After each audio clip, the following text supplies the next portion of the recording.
Well, it's a very great pleasure for us this evening to say hello to an up-and-coming Merseyside group, the Beatles. And I know their names, and I'm going to try and put faces to them. Now, you're John Lennon, aren't you? Yes, that's right. What do you do in the group, John? I play harmonica, rhythm, guitar, and vocal. That's what they call it. Harmonica, rhythm, guitar, and vocal. Then there's Paul McCartney, that's you. That's me, yeah. And what do you do? Play bass guitar and sing, I think. Oh, that's what they quite say. apart from being vocal. Yeah, well, yeah. Same thing. Then there's George Harrison. How do you do? How do you do? What's your job? Lead guitar and sort of singing. By playing lead guitar, does that mean you're sort of leader of the group, or are you? No, just... Well, you see, the other guitars, the rhythm. Yeah. Ting, ting, ting, you see. It's solo guitar, you see. John is in fact the leader of the group. Yeah, I don't know whether we caught that or not, but I hope it went in. Yeah. And over in the background here, and also in the background of the group, but making a lot of noise, is Ringo Starr. Hello. You're new to the group, aren't you? Yes, 9 weeks now. Were you in on the act when the recording was made of Love Me Yes, Do? I'm on the record. Yeah, you're on like this. I am. Yeah. It's down on record, you know. Now, I'm the drummer. what's that offensive weapon you've got there? Those are your Well, drumsticks. it's just a pair of sticks a fan have just bought me, you know, because we're going away, and they put my name on. Yeah. And it's good, you know. Well, you say you're going away. That leads us on to another question now. Where are you going? Germany, Hamburg. Yeah. Now, you have 2 weeks. standing in great engagements over there, haven't you? Well, the boys have been there quite a lot, you know, and I've been there with other groups, but this is the first time I've been there with the Beatles. Well, Paul, you tell us, how did you get in on the act in Germany? Well, it was all through an old agent. We first went there for a fellow who used to manage us, and Mr. Alan Williams of the Jacaranda Club in Liverpool, and he found the engagement, so we sort of went there, and then went under our own steam, as they say, afterwards, you know. And we've just been going backwards and forwards and backwards and forwards. You're not dizzy at all? Well, yes, actually, yes. Yes. It's my left leg, you know, the war. George, were you brought up in Liverpool? Yes, so far, yes. Whereabouts? Well, born in Wavertree and bred in Wavertree and Speak. Well, the aeroplanes are, you know, yes, Yeah. the aeroplanes. Are you all Liverpool types then? Yes. Types, Oh, yes. Liverpool types. Form Now, of it. I'm told that you were actually in the same form as young Ron Wycherley, now... Ronald, yes. Yes, now Billy Fury. In St. Silas. In which? St. Silas. Really? Yes, I'm sure it was. Now, It was. It wasn't Jingle Vale like you said in the Musical Express. oh, No, that was No, wrong. that was a wrong St. writing. Silas School. But it well, was- now I'd like to introduce, if I may, a young disc jockey who helps us out with programmes at Cleaver and Catterbridge hospitals. His name is Malcolm Threadgill. He's 16 years old, and I'm sure you'd like to ask some questions from the teenage point of view, Malcolm. Yes, thank you. I understand you've made other recordings before on a German label. Yeah. Is that right? What ones were they? Well, we did make first of all, we made a recording with a fellow called Tony Sheridan. We were working at a club called the Top 10 Club in Hamburg, and we made a recording with him called My Bonnie, which got to number 5 in the German hit parade, but it didn't do a thing over here. You know, it wasn't a very good record, but so the Germans must have liked it a bit, you know. And we, begging your pardon, and we did an instrumental which was released in France on an on an EP of Tony Sheridan's, which George and John wrote themselves. But that wasn't released here. We've got one copy, that's all. You know, it didn't do anything. You composed P.S. I Love You and Love Me Do yourself, didn't you? Yeah. Who does the composing Well, between you? it's John and I. We write, you know, sort of the songs between us. Yeah. It's, you know, we sort of signed contracts and things to say that, you know, if we Get sort equal of shares. equal shares and royalties and things, so that, you know, really we just both write most of the stuff. George did write this instrumental, you know, as we say, but mainly it's John and I. We've written over about 100 songs, but we don't use half of them, you know. We just happened to sort of rearrange Love Me Do and played it to the recording people, and P.S. I Love You, and they seemed to quite like it, you know, so that's what we recorded. And that was Paul McCartney telling you all about it. Is there any more of your own compositions you intend to record? Well, we did record another song of our own when we were down there, but it wasn't finished enough. So, no, we'll take it back next time and see how they like it then. Well, that's all from my end. Good. Well, thank you for asking the questions, Malcolm.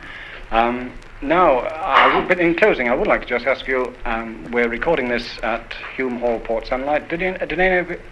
I'll start again in English. Yeah. Did any of you come over this side before you became famous, as it were? Do you know this district? Quite famous, you know. If being famous is being in the hit parade, well, we've been over here. We were here about 2 months ago. Been here twice, haven't we? I've got relations here, Yeah. Rock Ferry. Have you? Yes. Oh, all sides of the water, you know. Yeah, I've got a relation in Clawton Village, Yes. Upton Road. I was a friend in Birkenhead. No, a man in Chester. Now, that's a very dangerous thing to say. There's a mental home there, mate. Well, never mind. Peter Smethurst is here as well. I'll get my right teeth in. Yeah, okay. And he looks as though he's bursting to say a question. Yeah, well, there's just one question I'd like to ask you. I'm sure it's the question everyone's asking there. I'd like your impressions on first appearance on television. Well, you know, strangely enough, we thought we were going to be dead nervous, and everyone said, you suddenly, when you see the cameras, you realise that there are 2 million people watching, because there were 2 million watching that, people in places that we heard afterwards. But, you know, strangely enough, it didn't come to us. We didn't think at all about that, and it was much easier doing the television than it was doing the radio. It's still nerve-wracking, but it was a little bit easier than doing radio because there was a full audience for the radio broadcast. Do you find it nerve-wracking doing this now?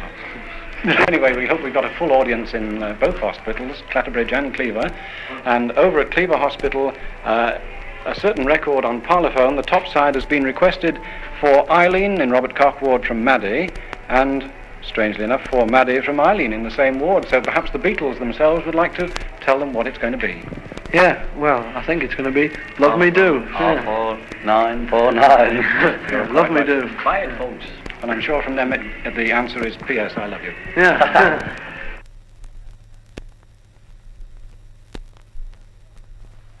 This afternoon in our Paris studios, we're visiting with 4 young men. And if I just mention their first names, such as Paul and George and Ringo and John, I doubt if you'd know about whom we're speaking. But if I said we're here this afternoon with the Beatles, and if we were in England, I think we'd get a great big rousing hurrah, wouldn't we, boys? Oh, yeah. Well, let's see. We have, to my right here, we have Paul McCartney. Now, Paul, to tell us, how did the Beatles get going? How did you start? It's a funny story, really. It was back, it was back in the old days. We were all at school together, really. We grew up at school, teenage buddies and things.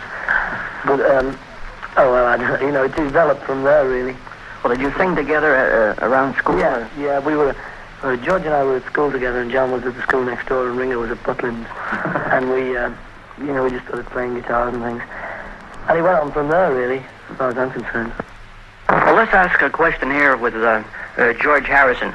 George, what is the status of rock and roll in England today? Is that what you call your music? No, not really. We don't like to call it anything, but the critics and, the people who write about it, they have to call it something. So they didn't want to say it was rock and roll because rock's supposed to have gone out about 5 years ago. And so they decided it wasn't really rhythm and blues. So they decided to call it the Liverpool sound, which is, it's stupid really, because as far as we were concerned, it was just, the same as the rock from 5 years ago. Well, is the Liverpool sound then the sound in UK today, in England? Yeah, well, that's, it's all the records now. Everybody's sort of making records in that style. Well, let's ask Ringo here. Now, you're the drummer. How long have you been beating those skins? Oh, about 5 years now.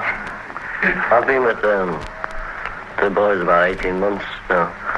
I've been with other groups before that. But that's 5 years. Since you boys have gained your current popularity, have there been many other organizations trying to imitate you or perhaps take the thunder away from you? Let's ask John Lemon this. Well, I suppose a couple of people have jumped on the railway carriage. I mean, the bandwagon. But it doesn't really matter, because it's flattery and it sort of promotes the whole idea of us if we're away and there's a few little Beatles still going to remind people of us. Well, we've been told that in England today there's this Beatlemania going on. Now, what do you describe? What would you say Beatlemania is? That all the girls scream whenever they see you and they perhaps faint waiting in line. Let's be immodest a moment. What is the attraction, huh? I don't know. I mean, I think it's that dressing gown. George's dressing gown is definitely a big attraction. No, I don't think any of us really know what it is. We've been asked this question an awful lot of times, but we've never been able to come up with an answer yet, because I think it's a collection of so many different things, like happening to be there at the right time, at the right moment, at the wrong place. No, but a little bit of originality in the songs, a little bit of a different sound. I don't know, it's an awful lot of things, maybe the gimmick of the haircut. How did you come to write I Want to Hold Your Hand? Let's see. We were told, this was one of the songs that we were told we definitely had to get down to it, we had to get working. So we went and we found, it was an old disused house that we found, and we were sort of walking along with it. We just thought we've got to really get this song going.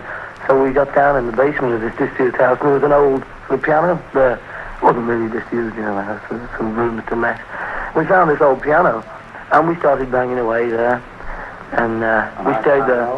And there was a little old organ there too, so we were just having this sort of informal jam session down there, and we started banging away, and suddenly just a little bit came to us. I think it was just sort of the catch line, and so we started working on it from there, and we got our pen and paper out, and we just wrote the lyrics down, and eventually, we had some sort of a song.